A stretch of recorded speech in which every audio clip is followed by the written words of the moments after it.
The San Antonio Spurs won the draft lottery. More from lottery night, as well as the Raptors' 13th pick here on Hoop Talks.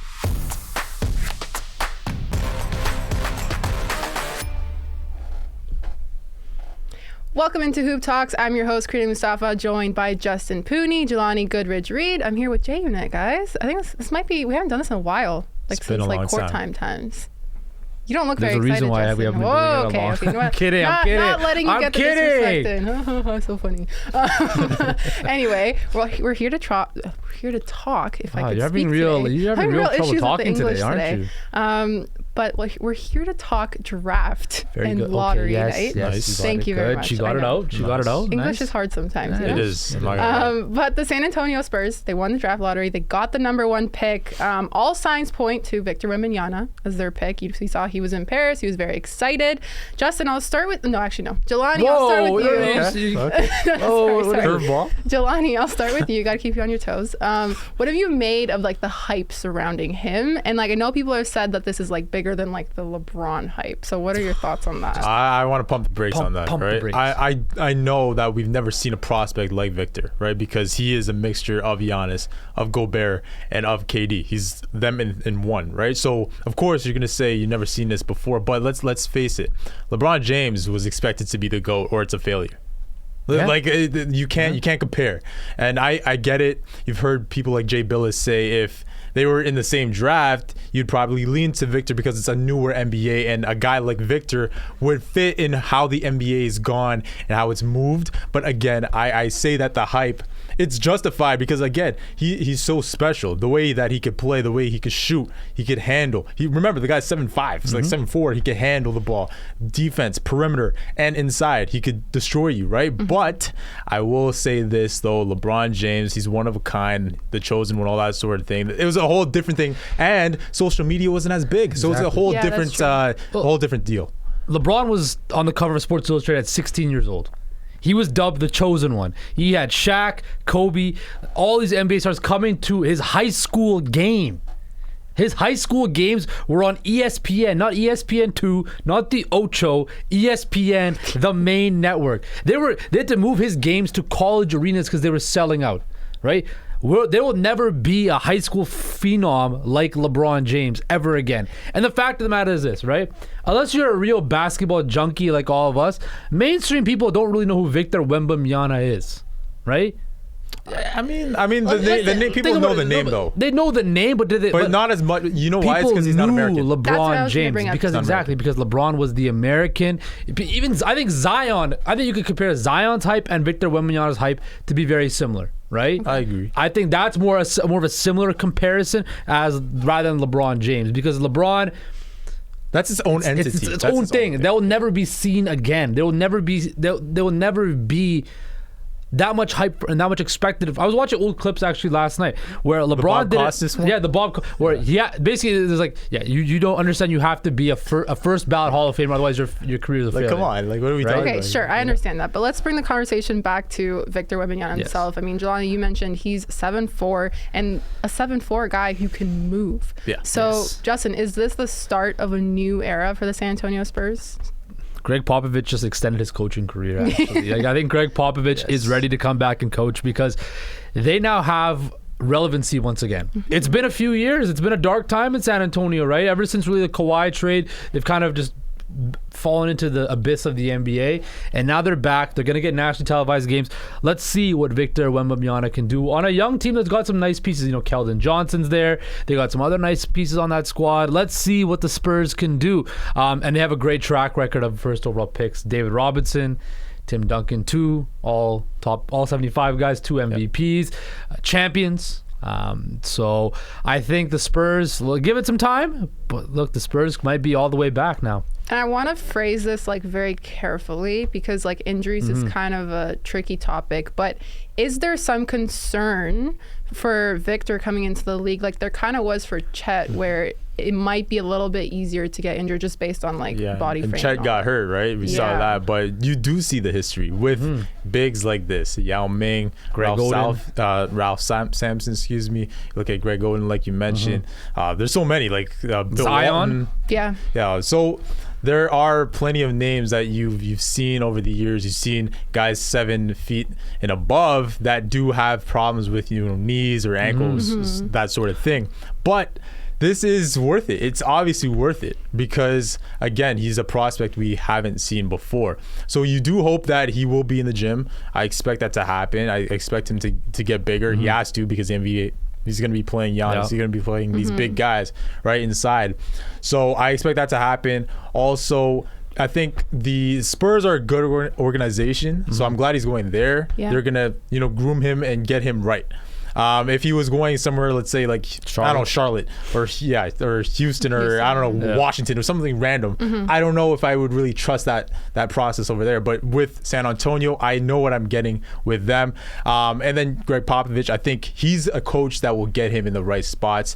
Given his size, I think that the whole system will be made towards him and his strengths, put towards his strengths. But yeah, I do know the questions are there with the health and that factor. I think the weight's going to be, like, again, we're talking about weight with a top prospect because we're talking about Zion Williamson again. But look, Zion had to lose weight. Victor's got to add weight, but he's also got to be careful too, because when you add too much weight, that's adding more force, and you have more force on that body when you're making. He doesn't play. He's not a traditional big. He's not going to play with his back to the basket. We've seen on the highlights. He can take it on the dribble. He can play on the outside. He can obviously move, right? So you want to make sure that he can find that optimal weight where he can bang and crash in the post, but also not hinder his speed and mobility, and also make sure that his knees and joints are not that affected on it, because that's going to be the key. If he can stay healthy and can stay right, then yes, we're going to see a prospect or NBA player we've never seen before.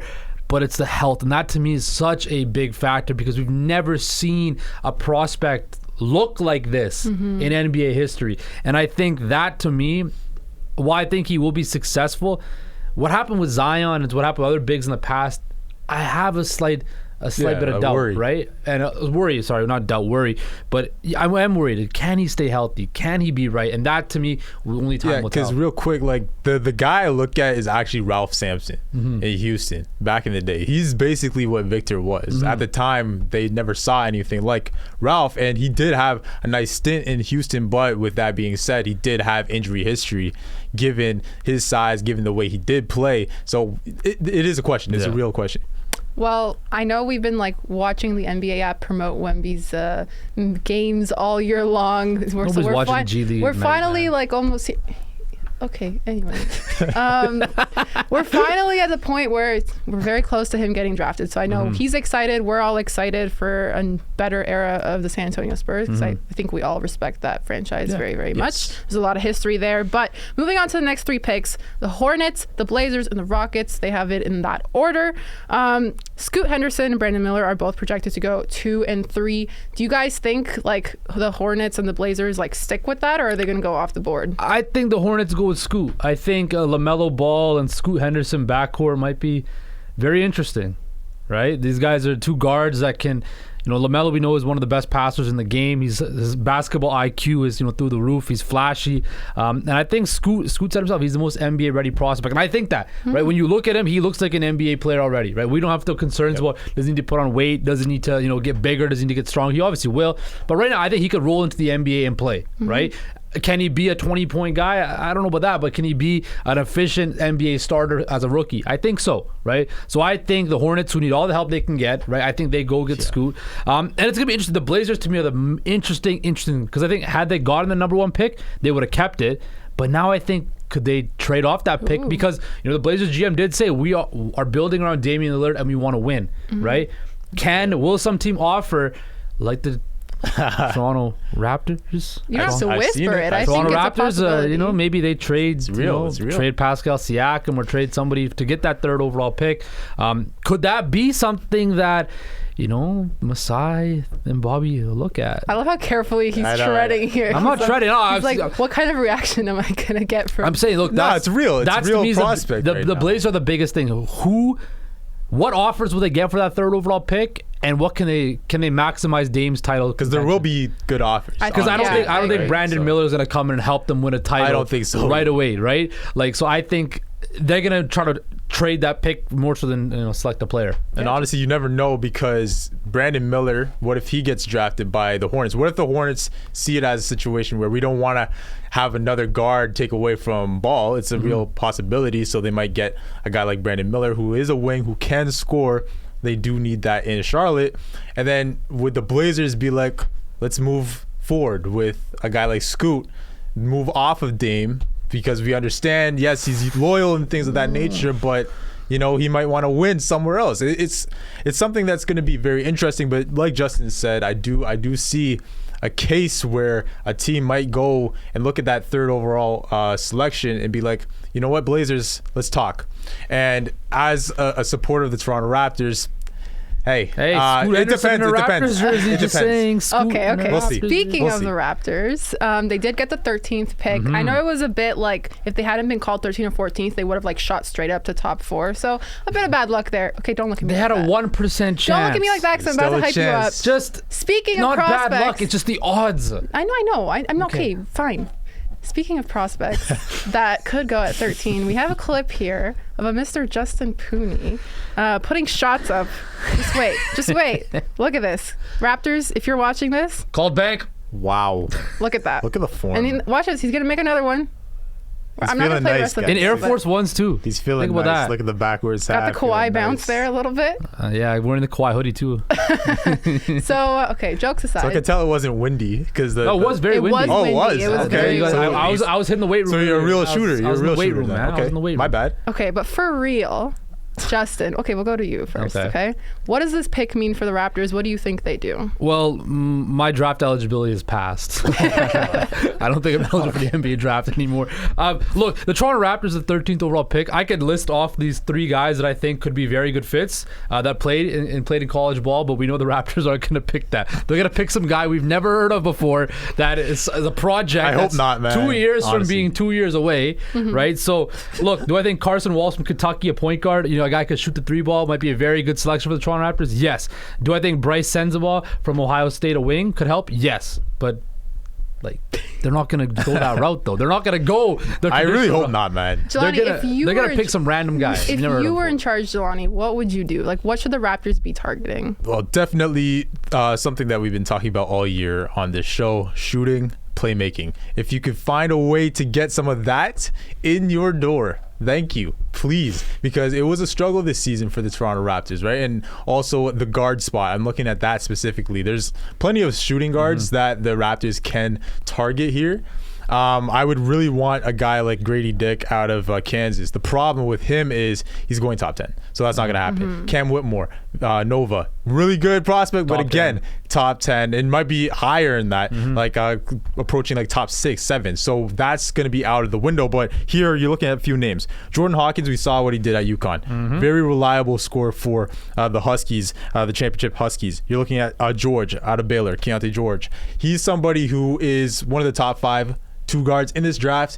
He is a scorer. He is athletic. He's not efficient, though. Not efficient. That I was about to bring that up. So that is a question. Even with Nick Smith Jr. from Arkansas, there are questions there with how he will perform on the next level offensively. But we do see the talent there, right? And then a last name, I'd probably say, like Justin pointed out, Wallace out of Kentucky. He could be a guy on the defensive side that could really help you out at that guard spot. So we'll see. And he kind of fits the Raptors with how the defense is so important here, but there are plenty of names. And one last name you should watch out for is Jet Howard from Michigan, Juwan Howard's son. The way he plays, kind of could be a Gary Trent Jr. replacement if Gary Trent does indeed walk. So Justin, be more confident. You're whispering today.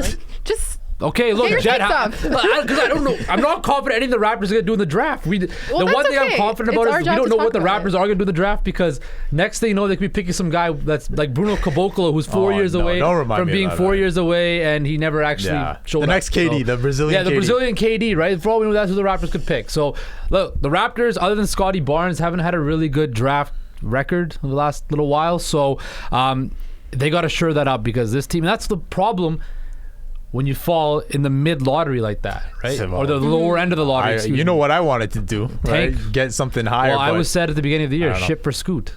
right? Yeah, I wish. But what I would say is this: a lot of 13th overall picks have worked in the past. That's true. Booker, so you never know. Who was the other one? Booker, Kobe, and I think it was Donovan Mitchell. Yeah, so you never know. Okay, but let's pump the brakes. That's the back half of the lottery is still possible. That's 3 picks, and how many NBA drafts have there been? Hey man, there's a chance. There's always a chance. Oh God, no. Do you think they would be involved in any sort of trade activity? I would be. I'd look and see what you can get. Right? Do you try to acquire another first round pick? Do you package that 13th overall pick and a player to move up in the lottery to Portland Trailblazers? Pascal Siakam, 3rd overall pick for the 3rd overall selection. You get back Simons. I'm just sitting. The pick.